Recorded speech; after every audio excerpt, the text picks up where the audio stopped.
Hi, welcome. Enjoy the content, subscribe, and turn on notifications. Brian Foster was never a man for big surprises. At 45, he lived methodically, woke up at 6:15 without needing an alarm, fed his Labrador Toby before making his own coffee, and read the printed newspaper while watching the sunrise from the varnished wooden porch overlooking the garden. Working as a regional sales manager in the agricultural sector wasn't thrilling, but it offered stability, and that was enough. Vanessa, his wife of 12 years, said she admired him for that, for being reliable, steady, someone who didn't get lost in the world's ups and downs. But lately, he'd noticed that this steadiness seemed to be boring Vanessa.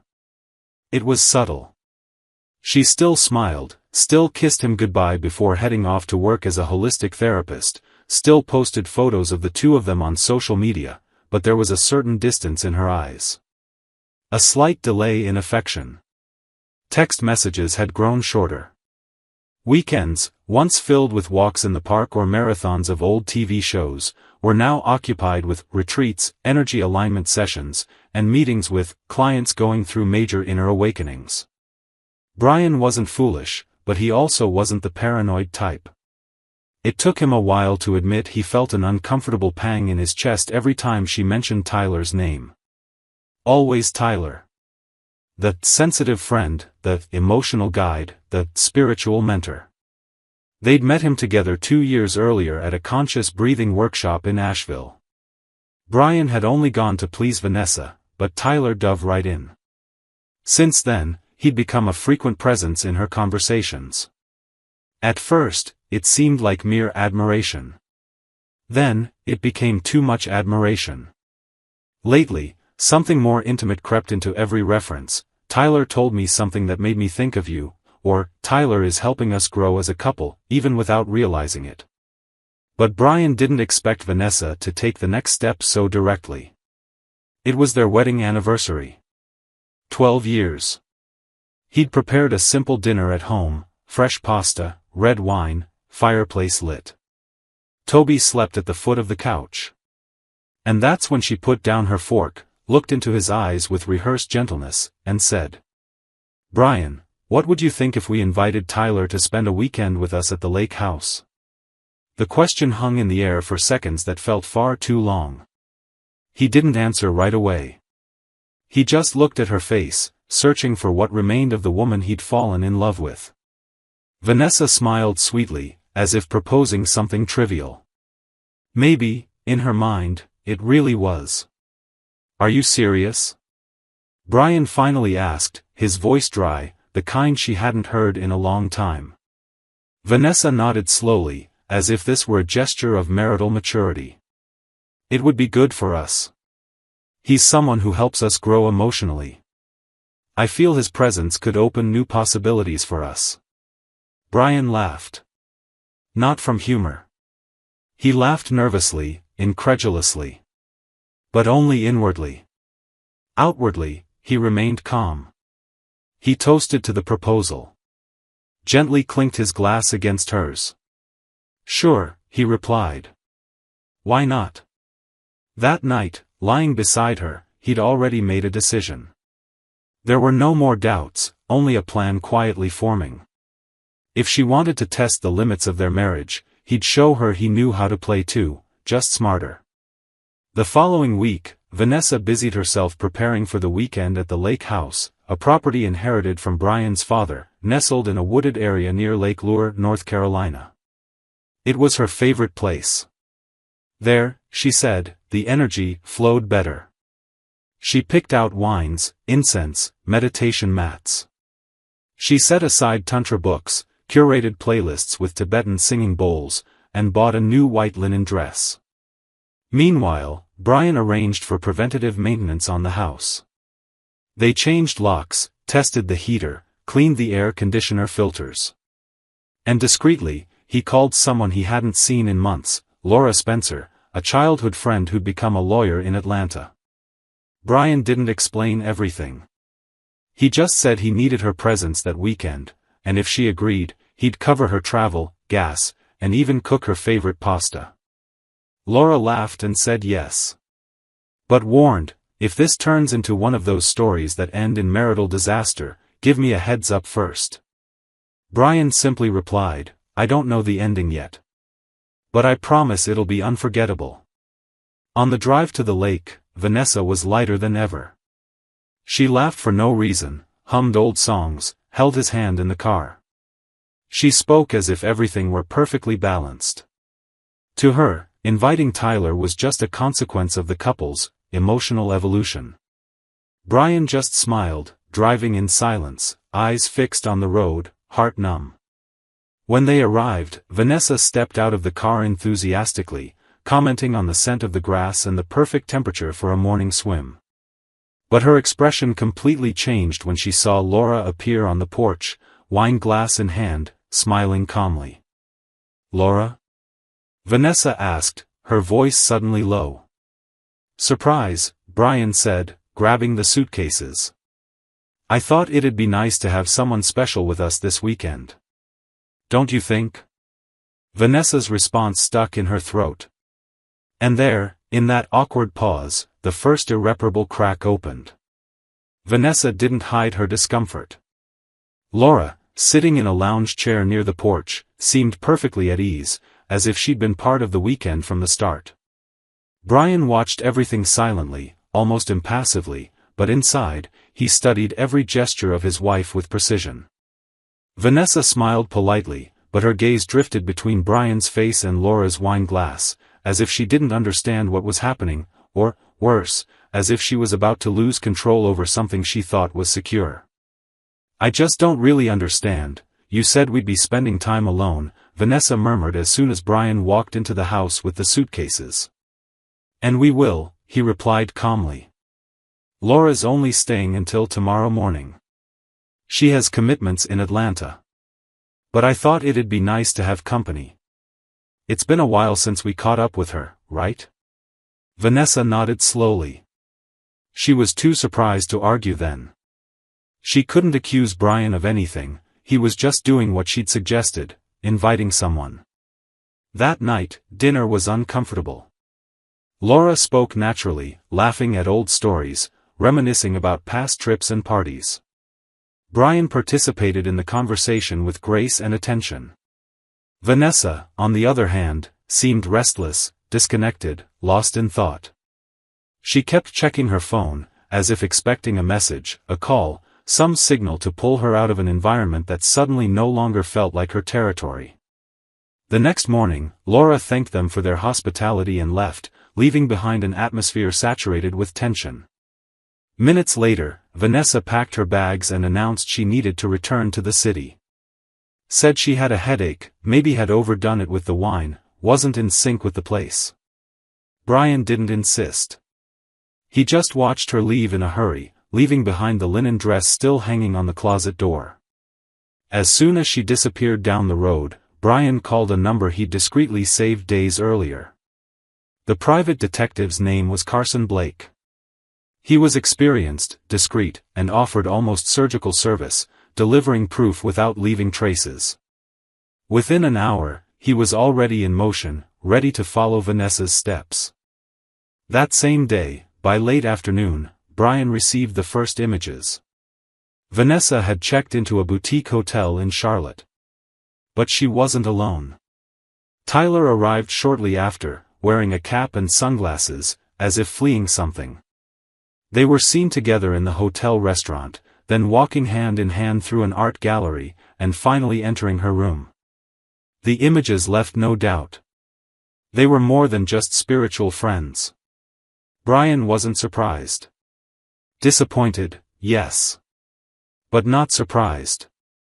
It only confirmed that the bond between them had broken long before that night with wine and fireplace. But more than sadness, what he felt was icy clarity. He didn't want revenge out of anger. He wanted justice out of dignity. And above all, he wanted Vanessa to face the consequences of her choices in the most impactful way possible, in front of her own mother. Vanessa returned home late that night, avoiding explanations. Dinner had already gone cold on the table, and Brian waited for her, seated, expressionless. They spoke only the basics, short, functional words, like two strangers sharing the same roof. No mention of Charlotte. No justification. And, to his surprise, no questioning about Laura's presence at the lake house. It was as if Vanessa preferred clinging to silence rather than facing the truth. The next day, Brian planned everything with precision. He printed the photos on high-quality matte paper. Not to spread online, not to publicly humiliate. Just enough so there'd be no denying it. He tucked some inside Vanessa's meditation books, others in the picture frames in the living room, others under sofa cushions. He created a silent trail of truths hidden in plain sight. Then, he called Margaret, his mother-in-law. He said he'd like to host her for a special dinner. She was an elegant woman, with measured speech and impeccable posture. She'd always been fond of Brian, whom she called a man of integrity, nearly extinct. She accepted enthusiastically. Vanessa, upon learning of the invitation, was unsettled. But Brian acted as if nothing was wrong. On the afternoon of the dinner, Vanessa arrived early to help with preparations. She was visibly nervous. Asked if everything was okay between them. Brian said yes, and that she looked beautiful. That left her even more unsettled. When he mentioned he'd invited her mother to join them for dinner, Vanessa found the gesture strange, as if it made no sense to include Margaret in a night that, until then, seemed meant only for the couple. She questioned him with a suspicious look, but faced with Brian's calmness and the justification that it'd be good for everyone to be together, she eventually accepted, albeit hesitantly. Margaret arrived promptly at 7. She wore navy blue and brought an apple pie. She hugged Brian affectionately and greeted her daughter tenderly. They sat at the table and began chatting about trivialities, the weather, local politics, Vanessa's new project with patients seeking inner healing. That's when Margaret picked up the napkin in front of her. As she unfolded it, she found a photo. Vanessa and Tyler, laughing, holding hands. Brian pretended not to notice. Margaret fell silent, but her eyes slowly scanned the image. She picked up another, under the flower vase in the center of the table. Then another, beneath her wine glass. The silence grew heavy. Vanessa tried to take the photos from her mother's hands, but Margaret pulled away firmly. "Is this true?" she asked, her voice trembling. Vanessa didn't know how to respond. Brian then stood up and said calmly, "You don't need to see any more of this. I'll call a car to take you home. I'm sorry for involving you in this, but I thought you deserved to know who your daughter has become." Margaret lowered her head. She didn't argue. She picked up her purse, stared at her daughter with deep disappointment, and left without saying another word. Vanessa stood frozen. She didn't cry. Didn't speak. Just breathed quickly, as if struggling to keep control. Brian, standing, simply said, "Now it's just the two of us." And there, in that tense silence, the storm that had been contained began to form. Vanessa stood in the middle of the living room, as if time had frozen around her. The photos were now scattered everywhere, not just to be seen, but to be felt. Each image's presence was like a voice screaming what she'd tried to hide for months. Brian walked slowly, silently, gathering the glasses from the table and taking them to the sink. His calmness seemed more threatening than if he'd been shouting. She approached slowly, her face tense, eyes restless. "You planned all of this?" "I did," he replied, still turned away. "You gave me the reason, I just gave it structure. You called my mother to see that? What kind of man does that?" Brian slowly turned and looked her straight in the eyes. The kind of man who was humiliated without raising his voice. The kind of man who sat beside his wife while she asked to bring her lover, disguised as a friend, to spend a weekend in the house inherited from his father. The kind of man who got tired of being made a fool while pretending everything was normal. Vanessa crossed her arms, trying to maintain some posture. "That doesn't justify what you did to my mother. And what you did to me justifies what, exactly?" Brian interrupted, his voice firm, not raising his tone, but with words sharp as a razor. You wanted me to make space in my marriage for another man. You wanted me to invite the guy who touched you behind my back to share the fireplace with us. And you expected me to say what? Sure, honey, grab 2 pillows. Let's all sleep in the same bed. Vanessa lowered her eyes for a moment, then tried to explain. I was confused. I thought we could try something different. You've been so distant the last few months. Distant? He laughed, without humor. I was busy trying to hold together a marriage where only one of us was actually present. You replaced me with coded messages, energetic meetings, hidden touches at retreats I didn't even know you attended. You wanted something different? You got it. You just didn't expect the difference to come from me, did you? She walked to the sofa and sat down, pressing her temples with her fingers. I made a mistake. Okay? I messed up.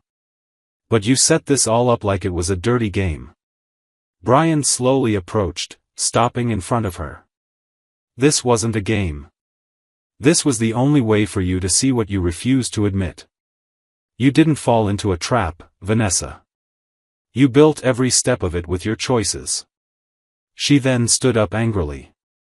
What do you want now? For me to leave? To beg for forgiveness? No, he replied dryly. I want you to own it. No detours. No justifications. Say it plainly, I cheated on my husband. She hesitated, looked at the floor, then at him. And for the first time, without defense or argument, she simply said. I cheated on you. The silence afterward was crushing. It was the sound of something breaking completely.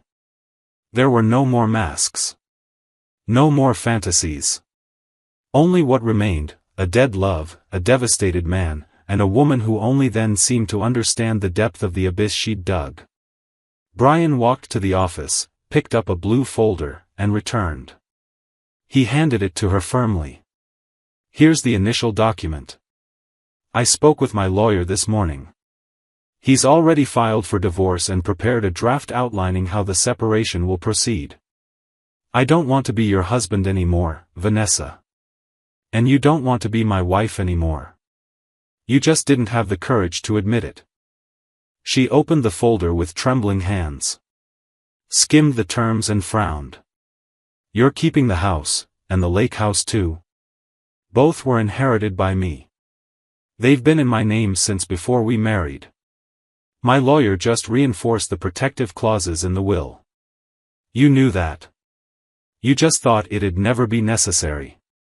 Vanessa slammed the folder shut. This is cruel. No, he replied. Cruel was you destroying a 12-year story because of an inflated ego disguised as self-discovery. Cruel was leaving me talking to myself night after night, pretending to be at retreats while meeting another man in hotels. Cruel was looking me in the eyes, pretending love, while trying to turn me into a fool, wanting to bring your lover into our life as if it were something natural. She walked to the door, stopped, and looked back, eyes watery. Do you still love me? The question hung in the air for a second.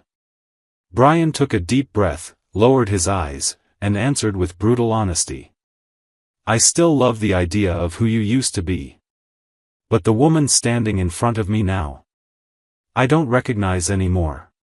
He then took a deep breath, looked straight at her, and added, Pack your things, Vanessa. This is my house, and you don't belong here anymore. She left. Didn't slam the door. Just disappeared into the dark hallway, like a ghost who'd finally accepted she no longer had space in that house. And Brian, for the first time in months, sat on the sofa with Toby beside him, closed his eyes, and breathed in peace. The days that followed were filled with absolute silence in the house Brian now occupied alone. The space felt larger, colder, but paradoxically more truthful. There were no more disguises, no empty conversations, no spiritual explanations used to cover secret meetings. For the first time in a long time, solitude didn't weigh on him like a condemnation, but like liberation. Vanessa, on the other hand, quickly discovered the weight of her choices. She left the house with only 2 suitcases, temporarily staying in a small rented apartment in Charlotte. She tried contacting Tyler, but found only silence. He, who spoke so much about soul connections and shared growth, vanished when the situation demanded more than hidden encounters. He disappeared from social media, blocked her number, and never showed up at the same spiritual retreats again. To Tyler, Vanessa had been just a convenient chapter in his life of fleeting affairs. Without a husband, lover, or home, Vanessa had to live much more modestly. Many clients from her holistic therapy clinic began distancing themselves as discreet rumors surfaced about her separation. Not because they judged her personal life, but because they noticed in her a look of disorder that contrasted with the image of balance she'd always preached. She tried to deny it, tried to rebuild her image, but deep down, she knew her mother's disappointed gaze was the worst consequence of all. Margaret never again spoke to her with the same affection. Whenever they met, there was distance, an impassable barrier of disappointment. Brian, meanwhile, took a different path. In the first months after the divorce, he threw himself into work, but realized it wasn't enough. He then decided to turn his pain into something useful. Inspired by his experience, he began giving talks at local gatherings for men going through traumatic divorces. He didn't speak of revenge or bitterness, but of clarity, how to recognize signs, act with dignity, and not let betrayal define your identity. Laura, the childhood friend who'd served as a strategic piece in his plan, returned to her routine in Atlanta but kept in touch with him. She was the first person to show him that true friendship doesn't vanish in the face of crisis. Over time, their relationship gained new meaning. There was no rush or romanticization, just sincere companionship that grew naturally. Brian wasn't trying to replace Vanessa, but to rediscover that it was still possible to trust someone. Meanwhile, Vanessa insisted on trying to reverse the legal process, believing she still had a right to part of the properties. Her lawyer, however, confirmed what Brian already knew: the assets were protected by inheritance clauses, and she had no claim. All that remained for her were personal belongings and furniture, which she collected silently months later, avoiding eye contact with her ex-husband. When she left the lake house for the last time to pick up some paintings and clothes, Toby barked non-stop. Vanessa tried to pet the dog, but he pulled away and ran back to Brian's feet. To her, it felt as if even the smallest bonds had broken. Gradually, the town forgot the scandal. The couple's social circle moved on, but the marks remained. When someone mentioned Vanessa's name, it was with a look of silent compassion. Brian, increasingly, was seen as an example of resilience and emotional intelligence.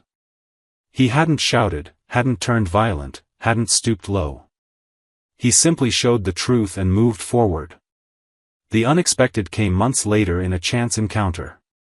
Brian was at a cafe in Asheville when he saw Vanessa hurrying in.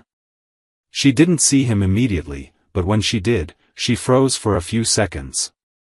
She walked up to him and said, "I never imagined you'd be capable of doing to me what you did." Brian closed his newspaper and replied calmly, "I also never imagined you'd be capable of doing to me what you did. We're even." She lowered her eyes, muttered something unintelligible, and left. It was their last meeting. Time passed. Brian learned to enjoy the silence of the house, the quiet mornings with Toby, the nights reading books without wondering where his wife really was. He rediscovered peace. Vanessa moved forward more discreetly but never regained the same image or trust she once had. From then on, she carried the shadow of her own choices. The lover continued his life as if nothing had happened. Tyler moved to another city, kept attending meditation groups and retreats, but always kept his distance from Vanessa. To him, it had just been another episode in a long history of superficial entanglements. And so, the story reached its logical end, but not without the poetic irony of someone who believed they controlled the threads of life, only to discover the strings were being pulled from the other side. Brian didn't win because he destroyed his wife, he won because he didn't let her destruction drag him down too. Sometimes, life doesn't pay back in the same coin. It pays back with something far more powerful, freedom. Thank you for watching the video. If you enjoyed it, don't forget to subscribe to the channel and turn on notifications so you won't miss any updates. See you next time.